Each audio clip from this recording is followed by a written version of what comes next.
My lights are magical. They just can't figure themselves out. They just do their own thing. I know. Luckily, it's a I know. podcast because at least when it's a podcast, they can choose to just listen to us if they want to.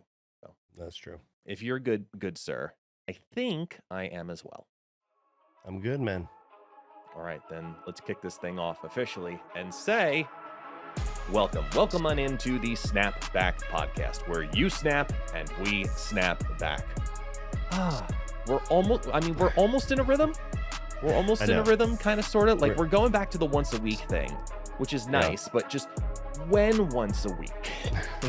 I know when you do it on a Monday and then the following Friday, it feels like forever. But we'll get into the routine of Fridays. Last week I was traveling with work, so Friday didn't work out. But we are back. We're back-ish, especially because I'm going to tell you now for the very first time. We'll probably have an early episode next week too, but either way, for the audience, you know what?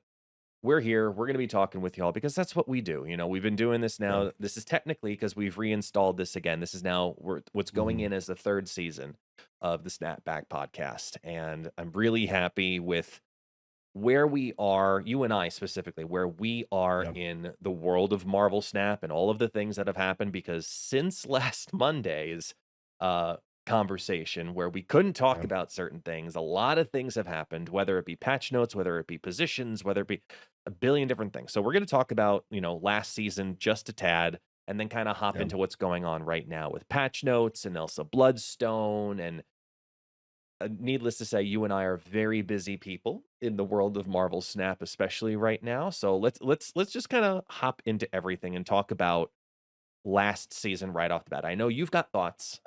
Yeah. You have a lot of thoughts, but I'll let you lead on the conversation about last season in particular first. Yeah. So, again, our background, we've been playing Snap for a long time. I've been playing since launch of beta. And I would say last season to me was probably one of the worst seasons. It wasn't enjoyable to play. It just felt bad. There was too many OP/broken cards that are still running around. And I get it. The whole thing is they can't touch cards right away. Yeah. People get mad, right? They spent their spotlight caches. They bought the season pass with money, whatever it is, they're going to complain. So usually those cards don't get touched for a while, unless I could foresee at some point something coming out and being so broken that they have to. But I think in this past season, it just felt bad. You had, Loki kicking it off, and Loki for the first 2 or 3 days felt terrible. He has gotten better. He's gotten better. It was pretty bad. Yeah, when like every deck was Loki versus Loki, it was like, okay, well, who hit who's Collector and who hit who's Loki again? Yep. And then that Loki, what it did hit. So it felt pretty bad, and it did calm itself down. You had Mobius coming out, but again, Mobius killed a bunch of decks. I'm just going to run through a couple cards and then we can kind of dig in there. But like, Renslayer came out, didn't do anything. That was like one of the worst cards released in the past. Yes, she found herself. It wasn't she found herself in she found herself in a couple decks, but she just really isn't being used. Mobius came out, which just negated Renslayer, also negated a lot of decks that we're used to playing. And I'm not saying that's a terrible thing, but I do feel like we talked about on the last podcast, like he's in every deck. Like he's worse than Luke Cage was in the fact that like you either have to play him or you have to play a deck that doesn't care, right? Your Shuri deck, your 6-drop whatever deck, like you just have to play the deck where you're not cheating anything out, or wanting to play multiple cards out. So you had him come out again, really changing the format, being in my opinion a negative. And like I said, we'll jump into some of these. And then you had Eliath, and Eliath is still, I think, one of the worst cards. And I mean like bad design and very negative and toxic in the community that came out. He feels like all these cards that people have complained about in the past. You have Galactus that says, hey, I don't really care where you played. Yeah. This is what matters. And they've tweaked Galactus multiple times, and I don't know, he may have got over tweaked this past time, but you've got that going on. You had Leader being another one of those cards where turn 6 came and they played Leader, and it really didn't matter what you did. They just copied what you did and you still lost and your turn didn't matter. And I think that the issue I have with Goliath is your turn doesn't matter, especially the decks that are going around right now with Professor X, Storm, to where literally you have one spot to play, turn 6, they have priority, and they just say no. And I think that like with all of that as a combination for the whole month, I just felt like you couldn't play what you wanted to play, and it felt terrible. Like it was log in, play 2 games, lose 2 games, log out. Log in, win a game, lose 8 cubes, Ugh. log out. Like I did hit infinite, but it felt like a really bad season. And again, we're going to be talking about this season in a little bit and new cards and things like that, but this past season I just felt like was the worst season I've ever played in Snap since the game was launched. It felt bad, but not I don't think it was necessarily because of Eliath, and I've been back and forth on Eliath nonstop. I've been in the world of Eliath is the worst card in the game, and then I go back into the aspect of Eliath is necessary, and then Eliath is really toxic, but then Eliath is opening new strategy lines, and I keep going back and forth on where I sit on him in particular. Yeah. And I've kind of rested on the idea that right now he's annoying, but he's to use Brad's term on it from the other day, he's a necessary evil. Hmm. And a lot of what Marvel Snap has been over the last several months, and I agree with Glenn's explanation on this, which is trying to balance around the idea of you want to go second, right? You want your Silver Surfer to go Hmm. second. You want to throw priority so that way you can do your big thing and not be countered by Shang-Chi. Yeah. Eliath is forcing people now to realize that, you know what, if I'm playing big earlier on and I have priority, this is something I have to be weary of Yeah. because it's a potential that I'm gonna get it to be in my favor, and I'm gonna, like you said, lock down whether it's Storm or Professor X or whatever the hell it is on that lane. And now you're just kind of SOL because you're limited. Yeah. And I go back and forth on it. And the reason I've settled where I am is because there's a cycle that's currently happening in the game where it's basically the era of Shang-Chi or not, in my opinion. There's only 2 phases in Marvel Snap. It's this is a Shang-Chi era or this is not a Shang-Chi era. And Eliath is now the alternate to that. It is no longer Yeah. Shang-Chi yes or Shang-Chi no, just like how there are eras where it's Cosmo yes or Cosmo no. I think Eliath is now its own era where it's Eliath yes or Eliath no. Is the meta feeding towards going first or going second? And then you have to Yeah. build your deck around understanding that in particular. So I do think there is a lot of strength in the ongoing set of cards right now because it can dance around a lot of that. You can dance around all of those lockdowns with cards like Mr. Fantastic and Claw. You can dance around it by having on reveals that pop out in opposite lanes or locking yourself down. There are ways around it, Yeah. and we're constantly now needing to reevaluate what we considered standard decks and finding new hybrid variations on decks just to keep up with a new meta that we're, of course, always going to encounter. There's always going to be new cards. There's always going to be more and more nuisances. And Eliath Yeah. is, in my opinion, just like how Mobius is a necessary card right now. Because the meta is feeding so heavy into, oh, you got stuck on wave on 5. Nothing Yeah. you can do now. You have to have Mobius in your deck if you got him, just because it's still an incredibly prominent card. Wave, I'm Hmm. talking about, is incredibly prominent, and you need to be ready for that just in case if you're playing a deck that needs at least 2 cards on the final turn of the game. Yeah. So it's annoying. That's the best way I can describe Eliath. I play Eliath. I like Yeah. Eliath in certain decks, not all decks though. So Yeah. you've got to know how you're dancing around it. Are you running an ongoing deck? Are you running something that doesn't matter if something gets destroyed prior or not? Who knows? Maybe this is where we finally see the resurgence of Angel. I'm just just to keep up with it. It maybe destroyed a maybe if we got, maybe if we got a bigger angel, but yeah, yeah, it's just it's one of those things where again, it's just to me it's not that the card is too powerful in general. Like to yeah, destroy a card, to destroy a lane, whatever. Like it is what it is. Just to your point, Shang-Chi, right? Shang-Chi's gonna do this. I think the hard part about it is it's you didn't get to play your turn is the feel bad. right? It's I Yeah. played a card, it didn't get to flip, it didn't get to do anything. It just literally didn't exist. So therefore, I didn't get a turn 6. And I think that that's the feel bad of it. And I know that's really hard to explain, like, but when it happens and you're like, oh man, okay, I've got a Doom, right, that can put some Doom bots out. I've got, these 2 or 3 cards that I'm gonna throw down this lane, and I'm playing the new Elsa deck or whatever, and like all this stuff's gonna trigger and pop off, and then literally all of a sudden it's like, nope, they flip first. Your 3 cards don't exist, and it's like, and I get it, flavorful makes perfect sense for Eliath and all of that, but it's just like it's this really gut feeling of like, it didn't matter what I was going to do. I didn't get to play the game. My turn 6 went away and this sucked. Compared to like, I played my Hulk flipped, Shang-Chi flipped and blew up my Hulk. And I'm like, well, damn. Like my card See, was you there literally and took the wasn't. example out of my head. I was gonna say It's America Chavez, but same well, exact it's same exact idea of you want yeah. to see your card flip just to And then say that show you me that I had it. didn't have it. Exactly. Yeah. Then give me an opportunity to say no, Yeah. thank you. But I think, but It's that's weird. It's a weird feeling, and I'm not saying again. It's just this weird feeling of your card not flipping and it not mattering is the feel bad that I'm getting at with Eliath. And I'm not again. He would be terrible if the card if you had to go second. It would be a worse like not a worse Shang-Chi. It's a better Shang-Chi. But like you know what I mean. Like I think we're on the same page of here. Is like that's the feel bad about the card. yeah. I don't know how you fix it. I don't know what you do, and I don't know if you can.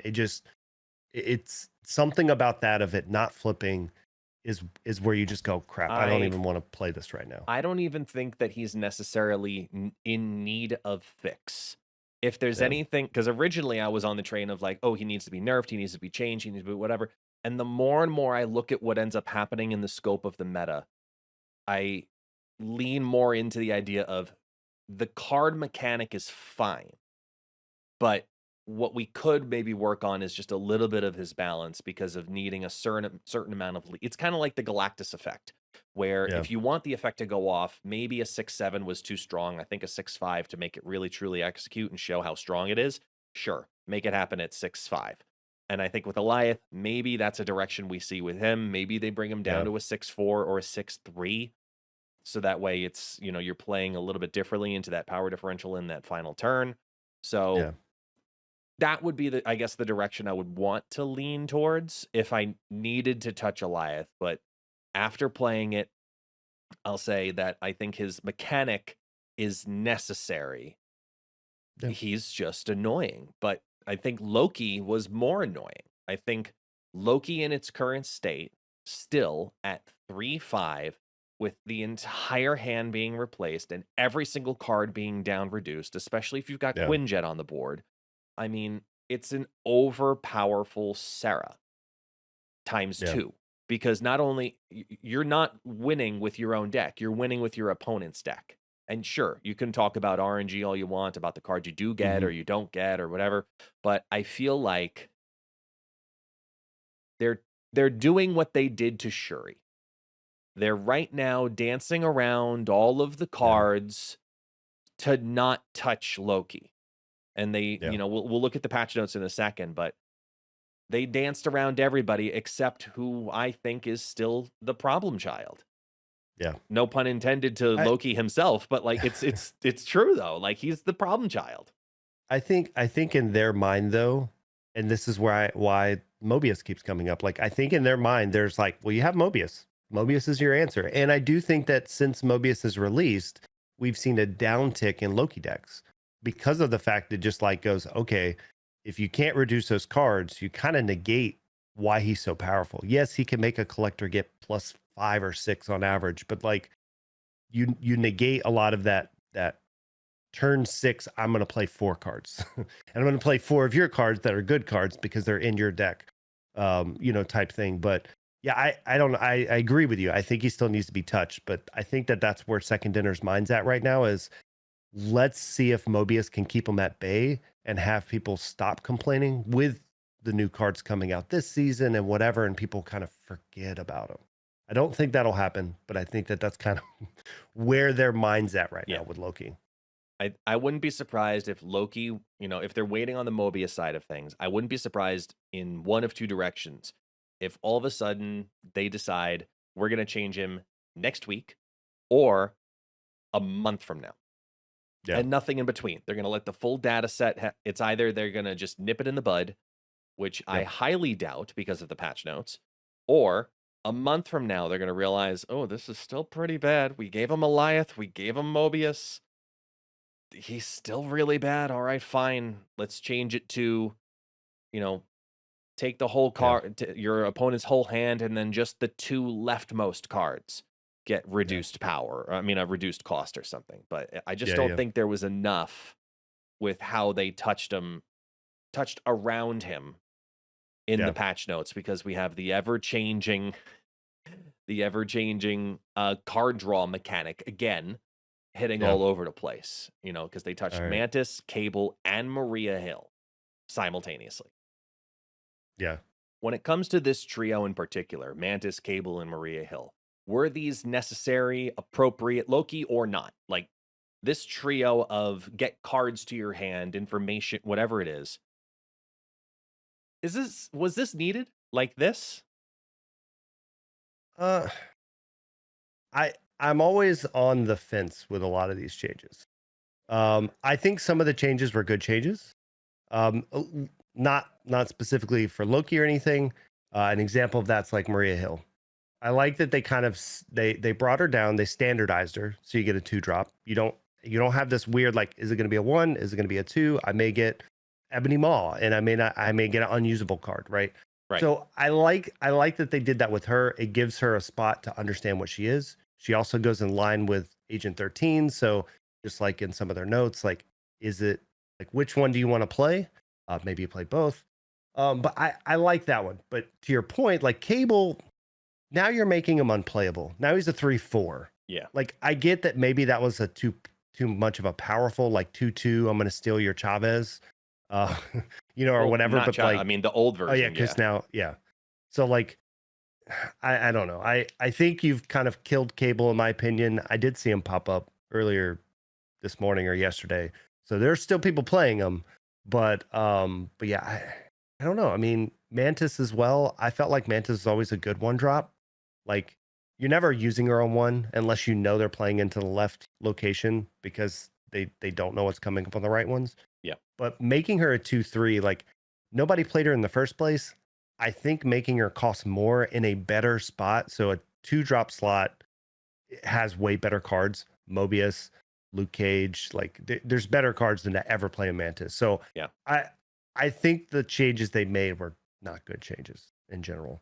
I'm Um, I'm gonna agree with you, because I think there's a couple of comparison cards that are just way, way better and impactful and more important. This was yeah, probably the weakest of the bunch in where they could have touched things. So yeah, Maria Hill, you have a 2/3 that was, I didn't mind Maria Hill 2.0 as a yeah, random 1 or 2 cost. It was still a very good pull more often than not. Now with yeah, her just getting the random 2 cost, you're basically saying, "Hey, Agent 13's not necessary anymore." There's no reason yeah, to, in my opinion, there's no reason to play Agent 13 anymore, because at least with Maria Hill, it's a guaranteed card that's not going to be a 6-drop destroyer.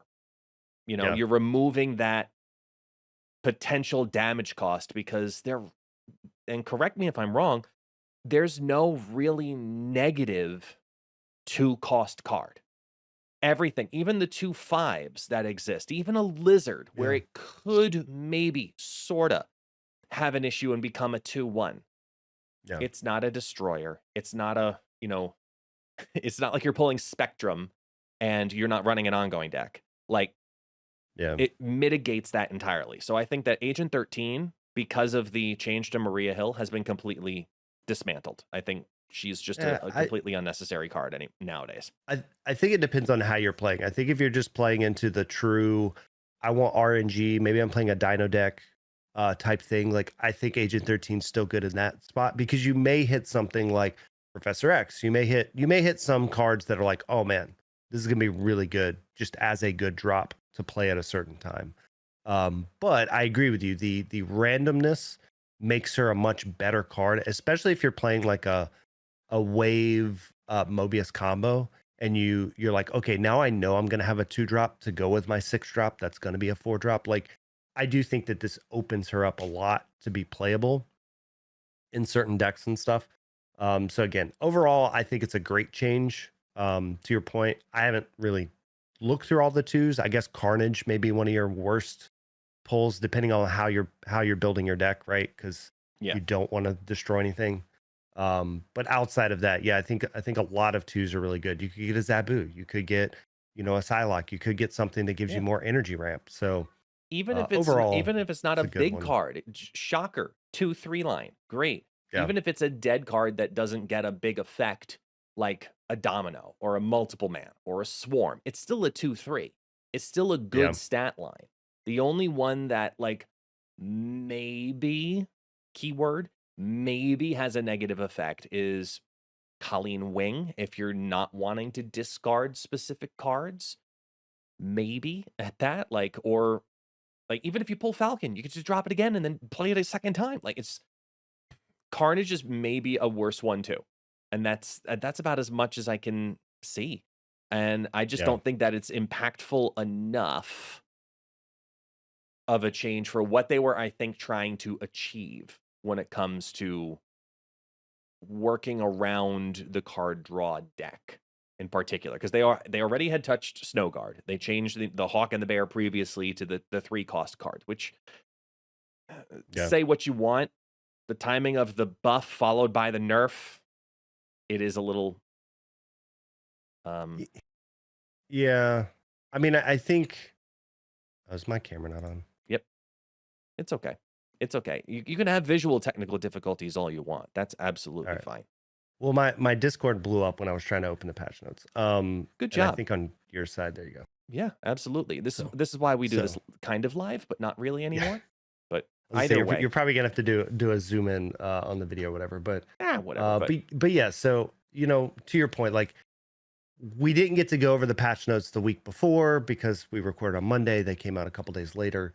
But within those sets of patch notes, like you mentioned, you had the Kitty Pride, the Snow Guard, right? Changes. So like Snow Guard, yeah. I mean, I think they understood that when they buffed them, like they buffed her too good.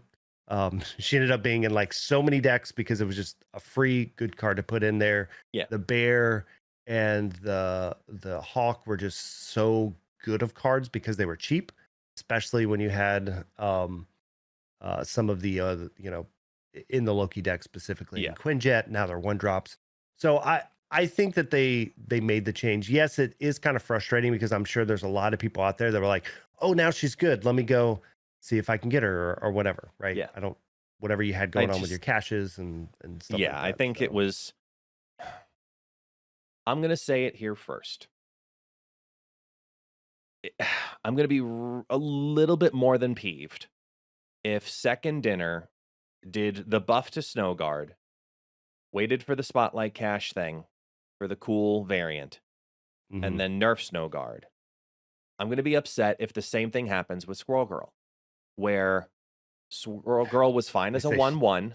yeah, the squirrels They are too bring good. her to a 1/2, and then later this month they have the Zombie Squirrels pack coming out. And then the Yeah. following week or 2 or 3, whatever, anywhere within the following month, if they retouch Squirrel Girl a second time, then I think we have something to talk about a little bit more aggressively. Yeah. And I And doubt there's it, but there's a chance though. there is exactly there's a So chance. because I think like again, a lot of us get stuck in series 3, right? Series Yeah. 3 plus, because that's where we play. And Squirrel Girl's not really a card. Like literally most of the decks you ever see them in, which isn't a thing now, but it used to be throw them out, kill them with Killmonger, an early death. Yep. But now it's like, 1-drops aren't really that great because you have better 1-drops. You still have Killmonger running around. So like the squirrels usually aren't that good. You'd rather be doing Brood plus Absorbing Man Patriot type stuff Yeah. or Doombots plus Patriot. So I agree with you, but I think what's going to end up happening is because I think back to Series 1. In Series 1, the best deck was Kazoo. Yeah. Like Series 1, it was Kazoo. Series 2, it's probably between Kazoo and Move. One of those is always the top Yeah. deck. That's fair. And this will make Kazoo the best Series 2 deck because now, again, you still don't have Killmonger in Series 2. and now you're giving those squirrels extra power. And Just the I know one, it's just only the one. one, Yeah. but one can make a huge difference in series two. So I think that's, when you have Kazar plus a blue Marvel or whatever coming down. So I True. think that's the issue. And maybe it doesn't. Maybe there's not enough people in series 1 and 2 that it matters, because they are touching a lot of series 1 cards right now. Hmm. But it's definitely one of those things where, when we talked about this with High Evolutionary months ago, like, you have to be careful at how you do this. So when new players come in, they, there isn't a broken card right when you start the game. So I don't think any of these, even with the change to the Squirrel Girl, that one power, I still don't think it yeah, makes it better than move in one specific, literally one card, one power. I don't think that's what happens. But I yeah, agree with you that with them touching all of these early cards like Mantis and Cable in particular, yeah. and Mantis, yeah, I just gotta say, I second everything that you said. Where making her a 2/3, in my opinion, just makes her unplayable. Yeah. Cable making him a 3/4. it- You know how many if I'm better playing a three Loki, if I'm drops there playing are? a Loki or a Dino deck, I'm playing Coulson. I'm not playing Yeah. Cable. I get the purpose of Cable and Mantis, which is to mill your opponent and just drop down their deck so they don't have draws. But can't I guess, like, to your point on that, I don't think there's a deck that can actually do that. I think maybe if you had Mantis on 1, Cable on 2, you know, something on 3. I feel like even in those games that I've even tried to have decks that would do that, they literally still have like, you limit them down to exactly their 6th draw, and I don't think a mill deck is like going to be a good deck unless they don't have a draw on 6. Like, and I know that that's going to Yeah. sound bad, but like, I think that's physically the only way to make a mill deck actually work is they don't get a turn 6 draw, and you have enough cards that can mill stuff to do that. And I don't think they'll ever do that. So Yeah. that's where, to your point, by making Mantis a 2, Cable a 3, now you've made that mill deck. You've pushed every card that you would have used. I guess technically you do like Yondu on 1, Mantis on 2, Cable on 3, but that's still bad. Like, Yeah. you're putting tiny cards down on 1, 2, and 3, hoping they don't have a 5, 6, whatever in their hand. And again, they're still going to draw their Chavez on 6 and beat you. So yeah, I don't I know. mean, I'm potentially, but remember, most Chavez decks don't play Chavez.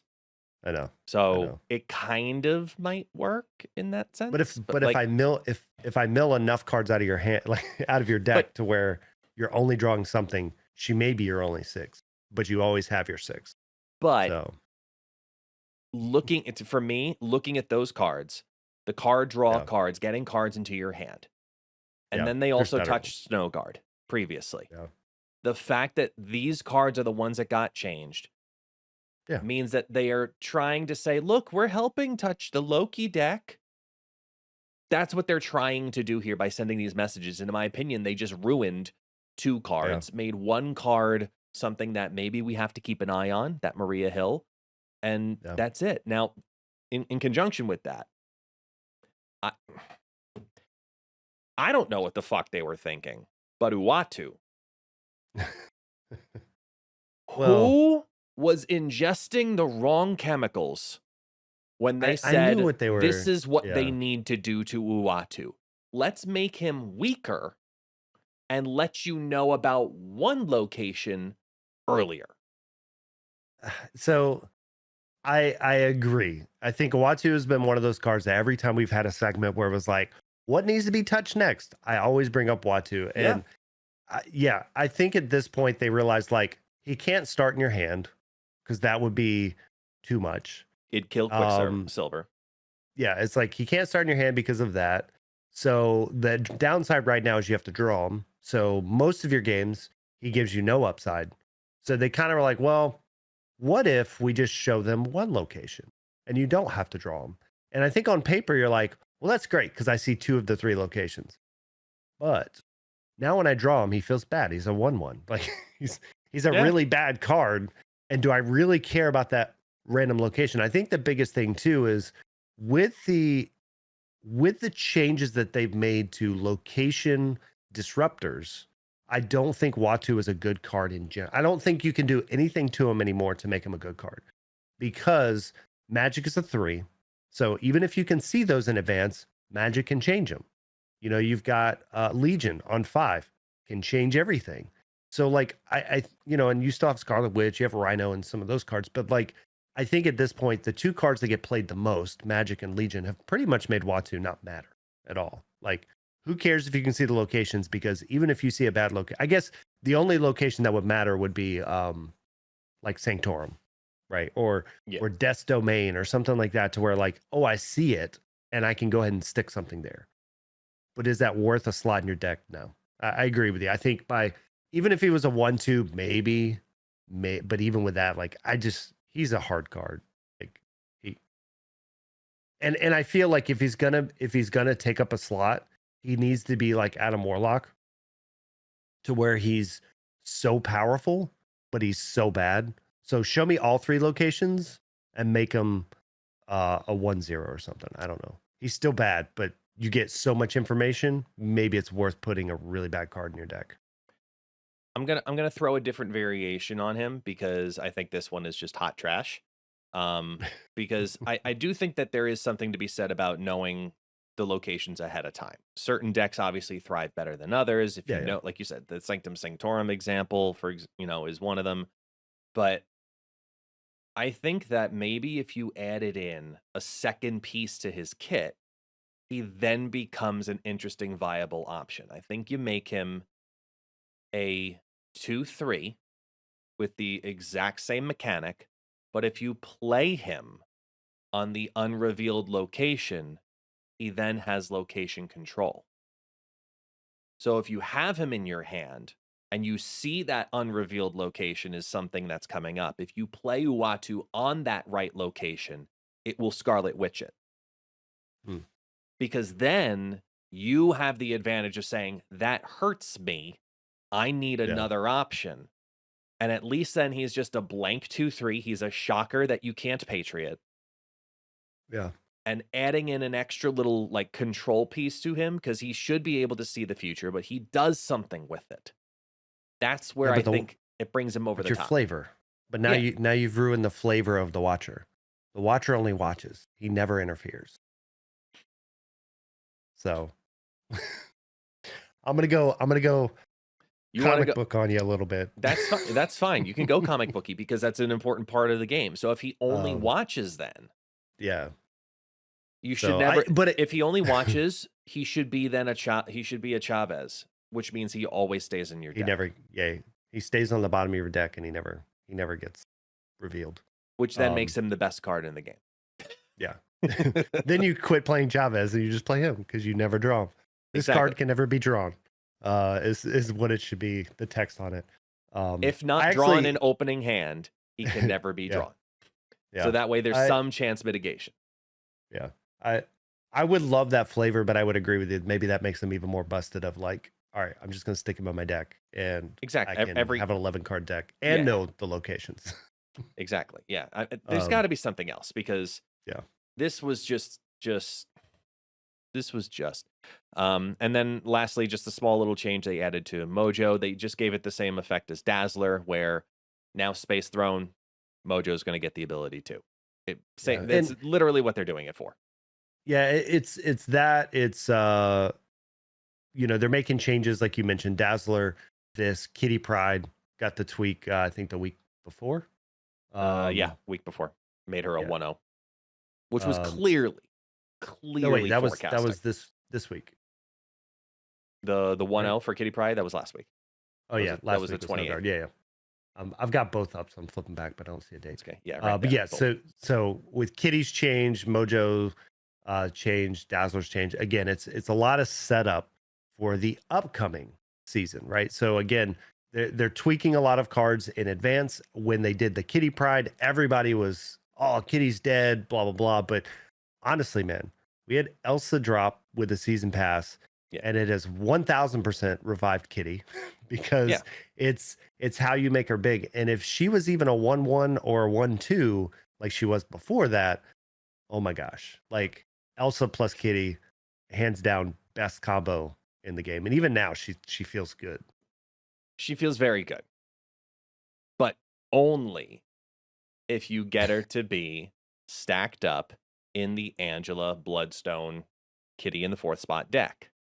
Yeah. I, as my good morning positivity reminder goes off, that's right, I have one just because I need those little reminders every now and then. Be a good person. Don't be a fucknut.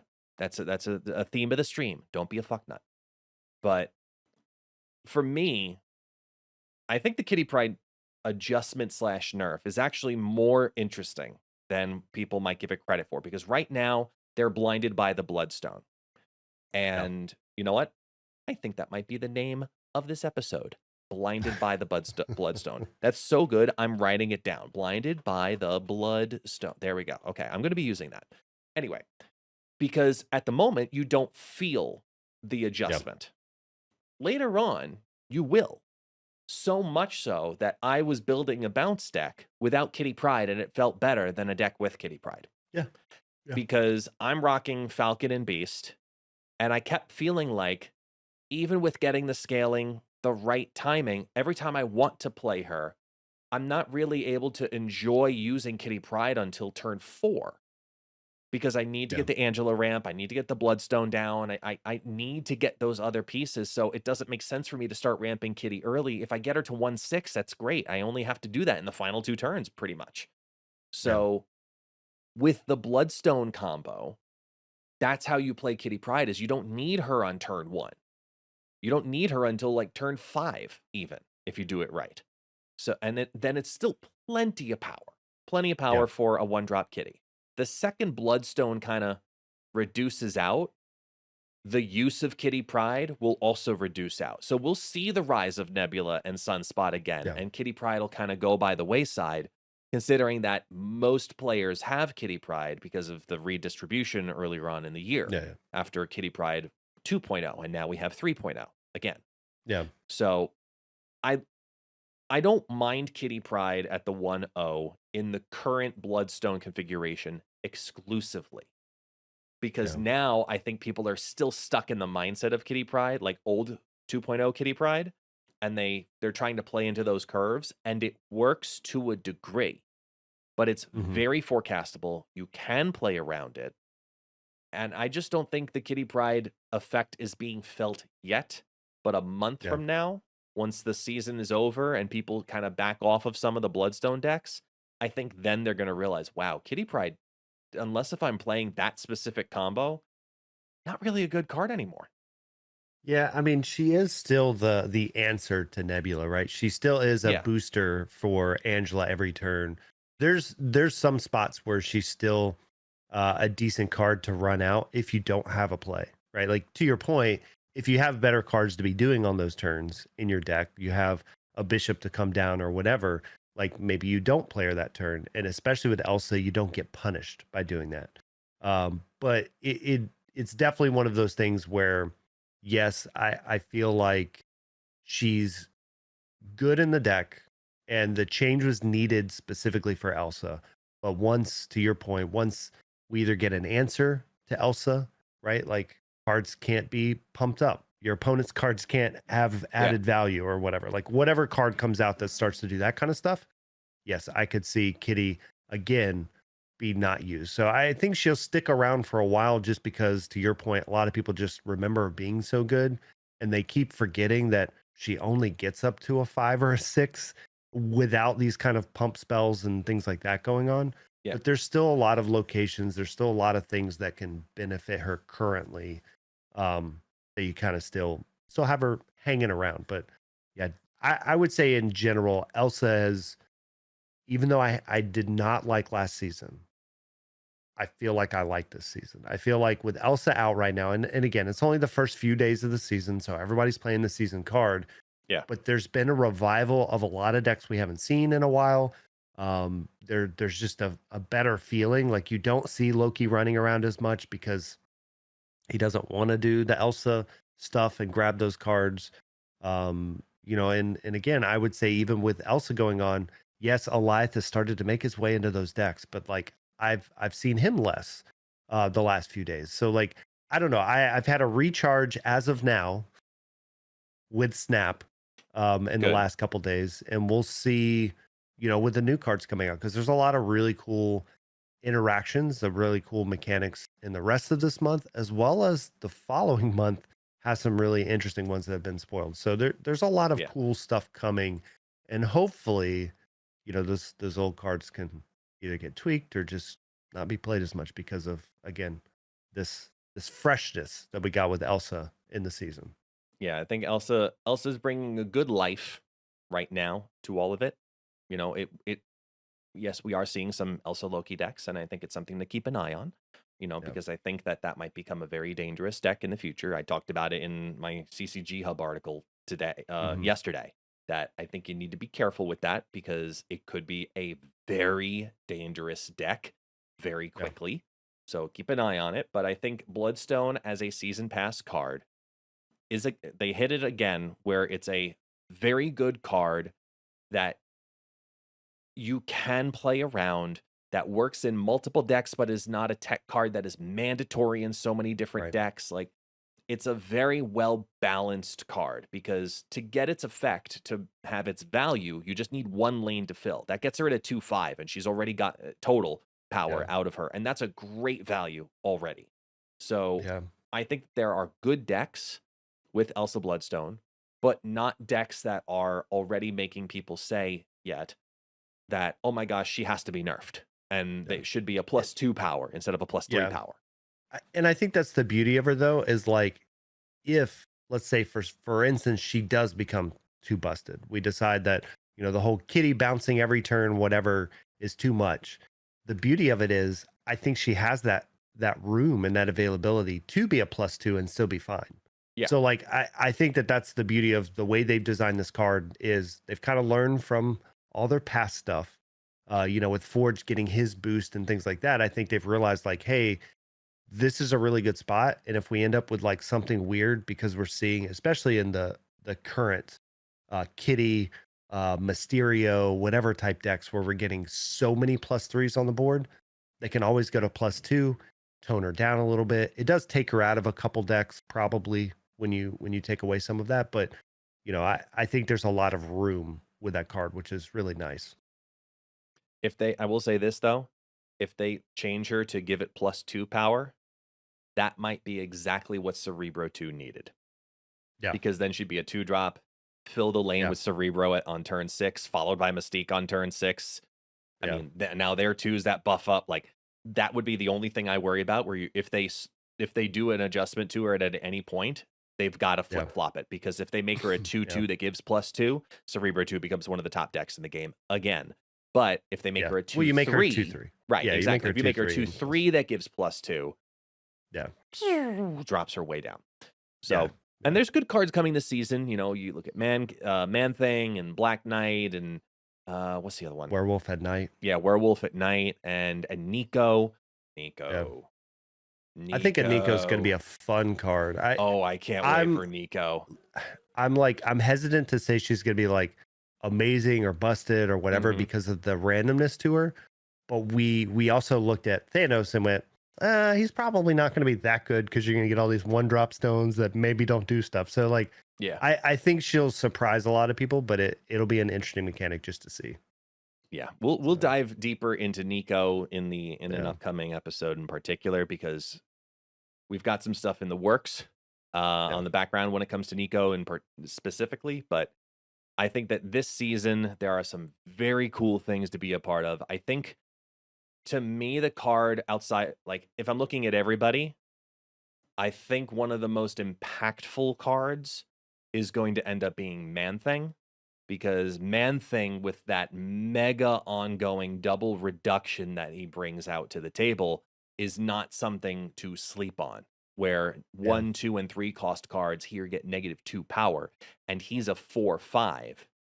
You can't Zabu him, because then he gets reduced simultaneously because of him dropping down, correct? Because it comes down as a Mm, 3? Or is it gonna register him no, still as a because once 4? he gets on the field, he'll go back up. It's how the other cards use. Oh, yeah, yeah, because then Surfer wouldn't hit him, so yeah, that's right.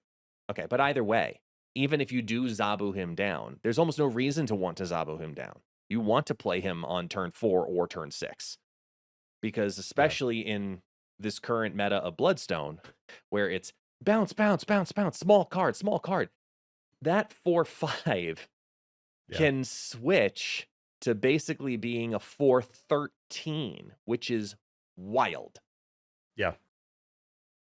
I mean, he's gonna be good, especially if these Elsa, Kitty, Angela, whatever decks are floating around. Like Yeah. to literally just put so much negative onto a lane, like we've seen in the past with as simple as like Cyclops, right? Like everybody's like, oh, Cyclops, like this could potentially be worse than Cyclops, because you don't have to waste energy every turn to put these negatives down.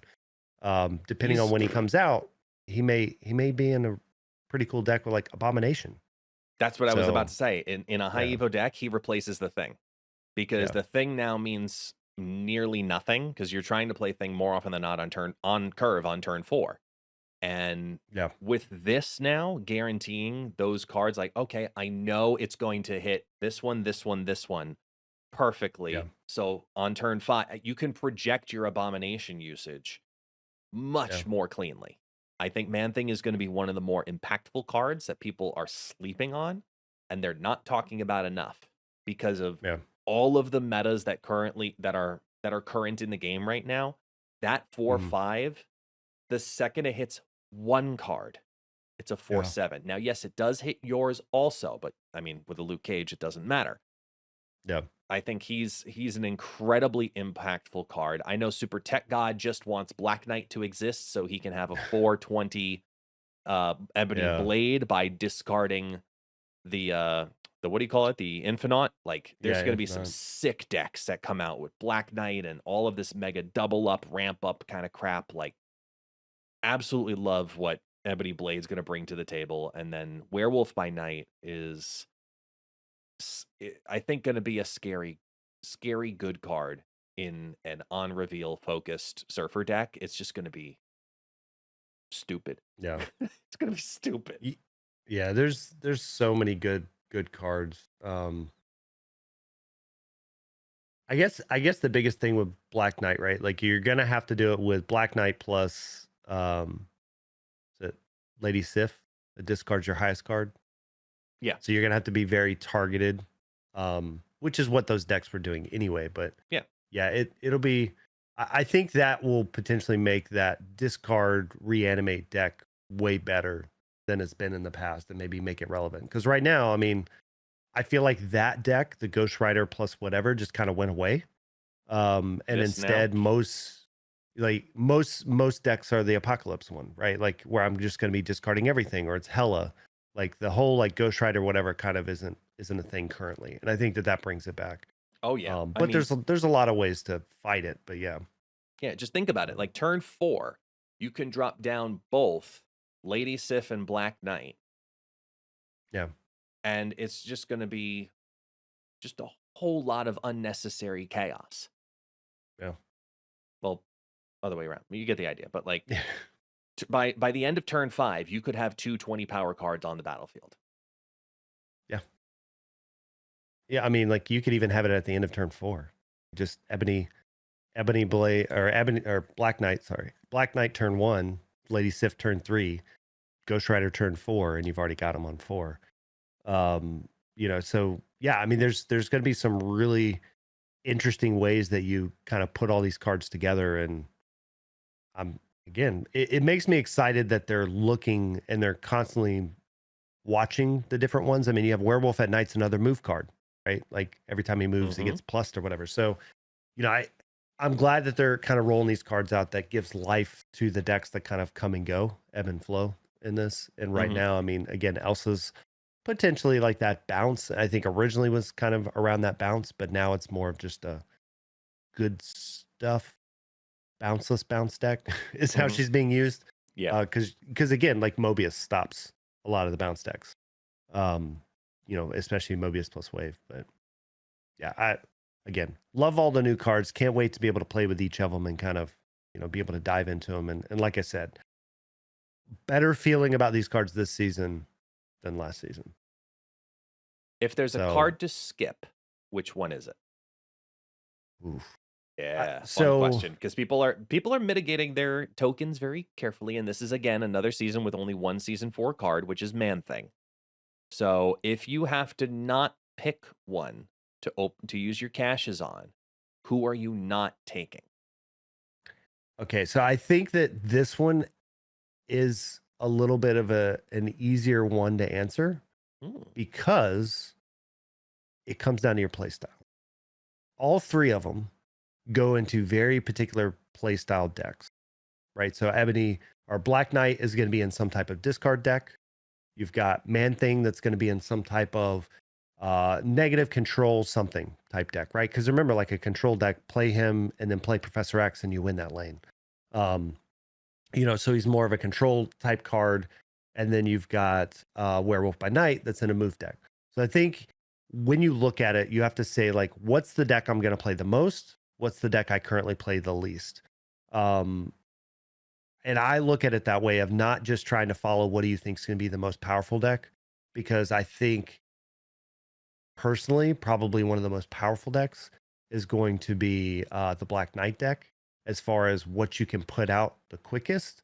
I mean, again, by putting that shard somewhere else yeah. on the field, right? It's you can Ghost Rider on a different part of the field, like an Elias not going to matter. There's so many cards that aren't going to matter and be able to stop that anymore.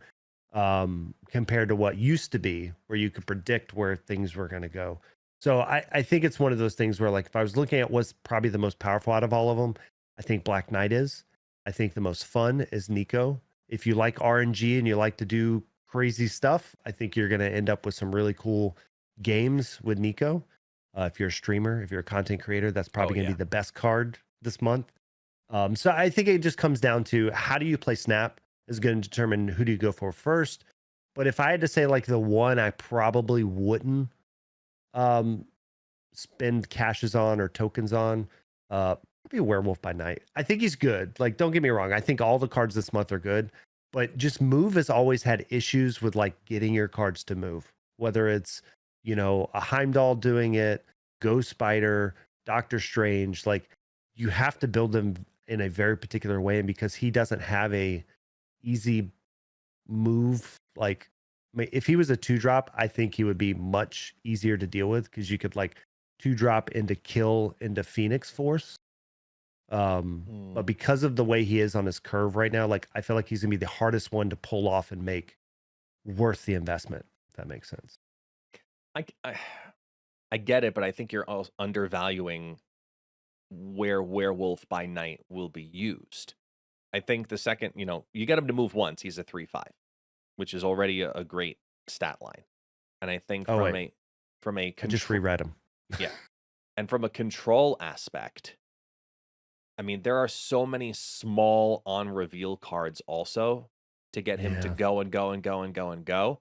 One of the things that I'm most curious to see is if there are secondary weird synergies, for example, like Hulkbuster, where sometimes Hulkbuster has certain effects register and certain effects not register. For example, if you Hulkbuster on a lane and they Eliath that same lane on turn 6, Yeah, Eliath it does doesn't see not it. destroy the card that Hulkbuster absorbed into. So if Werewolf by Night does move on a Hulkbuster effect to another lane, that's an interesting mechanic to keep an eye on. I think that he's going to be a card that will scale to 3/7 incredibly easily without any downside. And you just want to get him to 3/7, otherwise he's Shang-Chiable.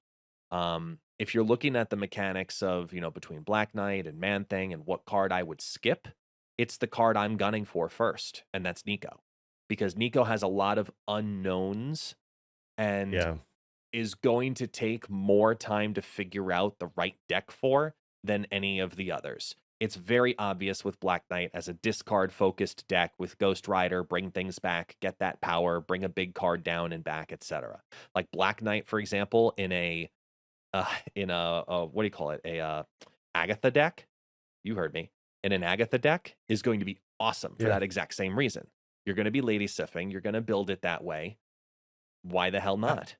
You know? yeah, I mean, as long as he's in your starting hand, I Yeah. would 100% agree. And yeah, so I didn't read Werewolf by Night. It was a while back when I read him. So it's just any reveal makes a move. So Yeah, yeah, any reveal, any on reveal I mechanic would, makes a yeah. move. So he's gonna be pretty easy to move actually, and he can move multiple times in a turn. So Yeah. Mm-hmm. Yeah, no, I think you're probably right. Nico is probably the card if you're looking at anything, only because Man Thing I'm using tokens on. Any Series 4 Yeah, card, because based on data mines right now, November and December have no Series 4 cards. So possibly, save your possibly, but casters. that's That's what I'm happened saying. before. That's happened Yeah, before. yeah, They've gotten yeah. it wrong before.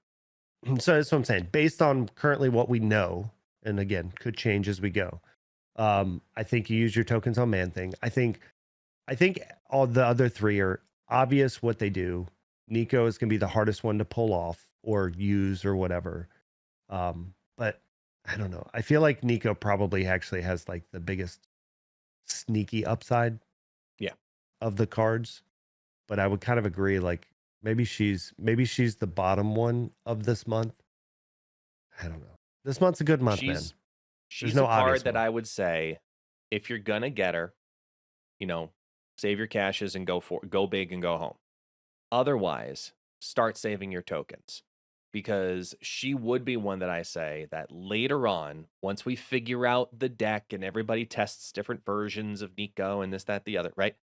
Nico could end up Yeah. being a completely random ass card that nobody likes, or ends up being the card that everybody wants But because of she only the triggers busted once, right? effect. Every turn, it's like Iron Fist. Every turn, it's the first card you play next. Right, but it's only once, like Iron Fist, correct? Correct. Once. Not Yeah. every single card for that turn does the spell get applied to. No, no, So it's but I'm just the saying like first I card. I play her on turn one. I Mhm. play a card on turn two, she fires. Turn three, she's not gonna fire again. Turn 3, she fires a different spell. Yes. Every turn that she's there, her spell changes I and you fire the different spell. but okay, because that's not how it's worded. On reveal, after you play your next card, cast a spell, which would be like how Iron Fist is. On reveal, the next card you play moves, but then it doesn't do it again and again and again. I Right. But think but I'd have to look back. I know we've been asking questions around it. yeah. But I think what it's saying is if you did not play turn two, turn three, the spell would change. Yes, it does And if change I every play single in, turn. And in right, your hand as well, it changes every single turn. right. I don't know. I feel like she only fires once though. We'll have to look and see. Unless you've already asked that specifically, can she? Yeah, we're I gonna. So without revealing too much, we're gonna have more information about that in particular very soon. We'll dive into it a little bit deeper. No okay. frets as you sit in the dark now, because Am apparently I in you're the dark? sitting. Yes, you're Oh, in the very dark on the video side. All of a sudden, your lights disappeared, and it's like, my it's my wife it's Brit by night. my No wife said to default Dan turn off after all the dark. lights. There you go. Keep on the. It looks like a jack o' lantern just because it's the Halloween season, but Yeah, yeah, that's I know yeah. you're Iron Man, but it's all She good. yeah, she said to turn all the lights off somewhere on a Google in the house somewhere. Good job. It Um, happens. But either way, so I look. There's a lot. The point of this part of the conversation is that whether it's Werewolf by Night, Nico, Black Knight, or Man Thing, there are yep. good cards coming. And it's exciting because this is in my opinion, a much more balanced month where each of those cards hits very different archetypes. Either way. Let's move on because there's other there's other things also to talk about, mainly Yeah. because it's been a very busy couple of weeks for both of us, and we couldn't Yep. talk about a lot of it last week. So I do want to highlight on it, this week. And, I'll lead on this one just because I couldn't talk about it last week until Wednesday when we officially came live with the announcement. Yep. So I have been brought on to a new site, which now is officially launched. It launched on Monday, called ccghub.gg. I've been brought on as their lead content manager, and we have been attacking the site incredibly hard when it comes to putting out premium Marvel Snap content. So working Yeah. with some absolutely amazing, content creators, yourself included, you're coming out with your own writing premiere next week, which I'm Yeah, incredibly excited to rip the hell apart just I know. because I was that's gonna my say we'll job. we'll see how it ends up. We'll Yeah. see how No, it no, ends no. up. It's a good thing though. It's a good thing. Like, I mean, yourself and Brad and D Money and Lammy and Interrobang and so many different people have been brought on to Hmm. the team. Dreams of Memes and more people that I can't even announce yet are Yeah. coming to the team.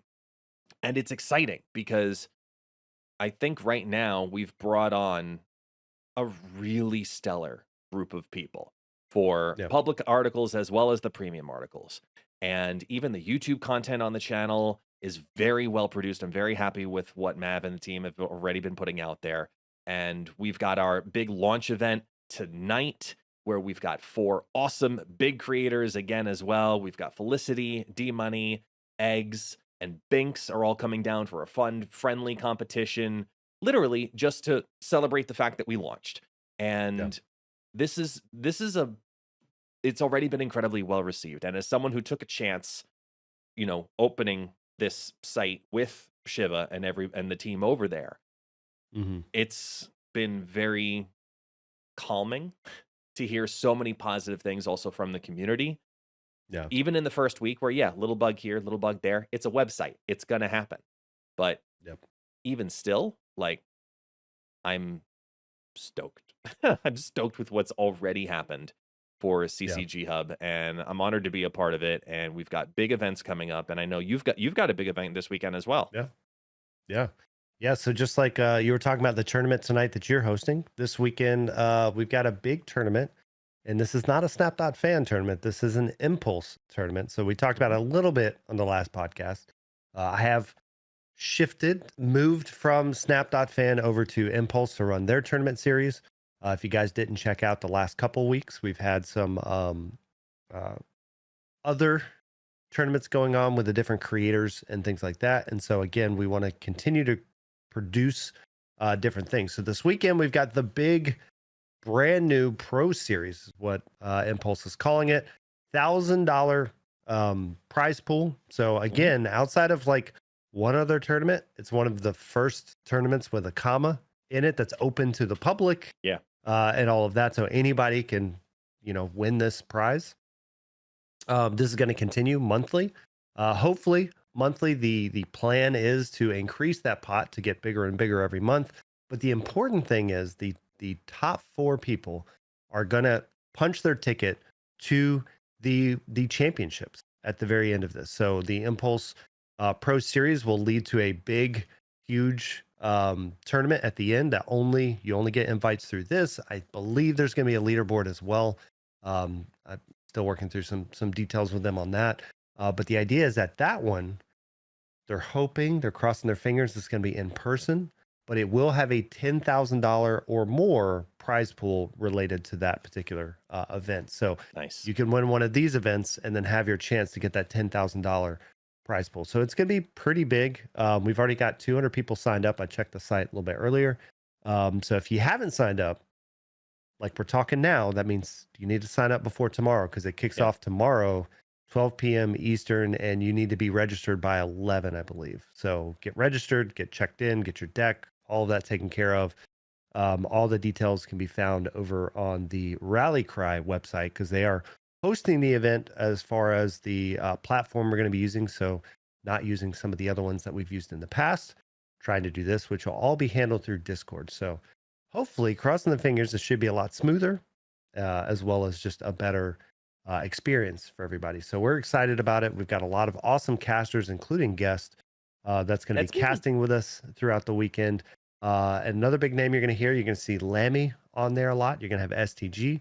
Matchroom is back as well. We've got Brad coming through with that as well. So we got a great cast of casters and looking forward to expanding that each month throughout the series, but also bringing in these favorites that you guys love to hear on these tournaments each month. So excited about it.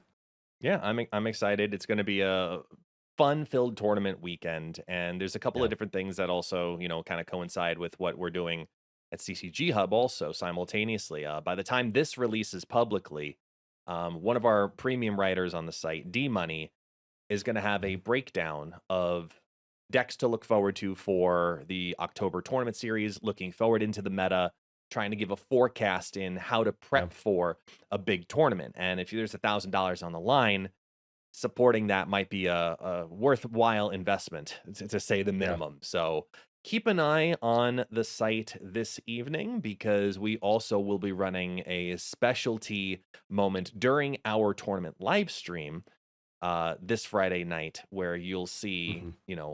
those premium subscriptions at a special offering. So just keep an eye on that tonight on the CCG Yeah. Hub stream if you're listening to this on Friday afternoon.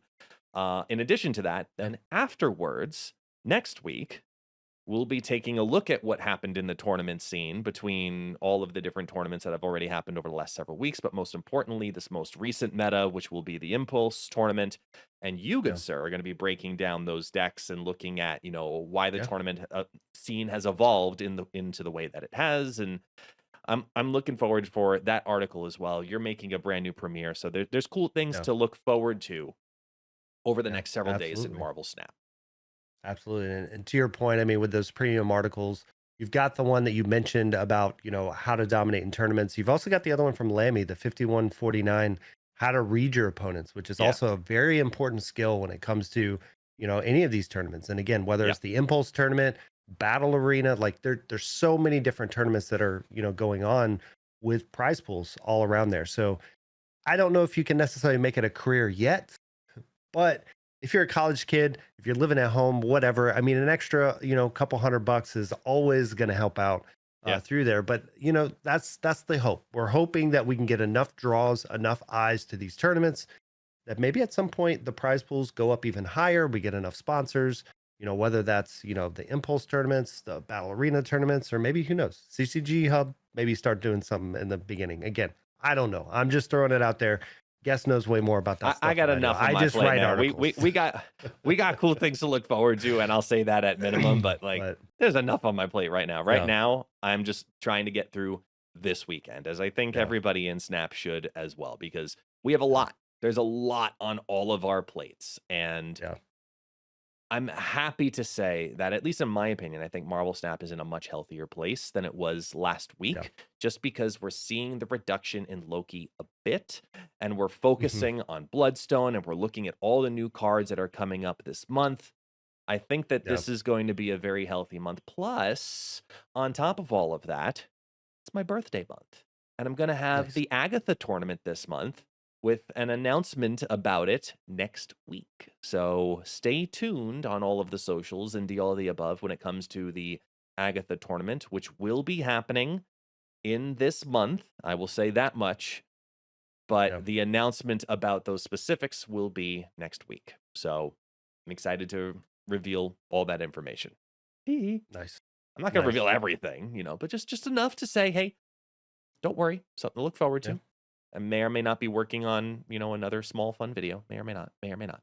May or may not. But either way, default Dan, good sir, is there anything else you would like to touch on today? no, I mean, again, I think we hit a lot of the topics we had to catch up over 2 weeks. I think we Yeah. got through all the notes. We talked about all the cards, our excitement for this month, just in general for Snap. Again, looking forward to all these tournaments, whether it's the one tonight, you guys could go check out with CCG Hub, or it's the Impulse tournament this weekend. Again, a lot of stuff in the community, so I'm excited about it. Yeah, man. Yeah, that's it, man. Yeah, Excited. I'm excited too. So, default Dan, good sir, thank you so much as always. We're back into a semi rhythm once a week, even though it might not always be the same day. Looking forward to talking with you again next week. And we thank you, to all of our viewers, our Yeah. listeners, for all the support and the patience as we got through the chaos that was last month, as we head into an exciting month of Marvel Snap Mhm. for this October. That's Default Dan. My name is Guest, also known as It's Guest Gaming, and this is the Snap Back Podcast, where you snap and we snap back. Default Dan, say goodbye to all the lovely people. You guys take it easy. Wow, you went northern on me. You didn't say y'all. did. Y'all, I know. It's don't know y'all. what happened. Your own catchphrase is I y'all don't take know what it easy. happened. I don't know what happened. You're even wearing a Tampa hat. Like, it Oh, was. I know. It's my you new could- hat because the wife was saying the other one's getting a little Yeah, it was Oh, it was it was nasty from the getting bike rides and stuff. yeah, it definitely looked like a trucker hit it.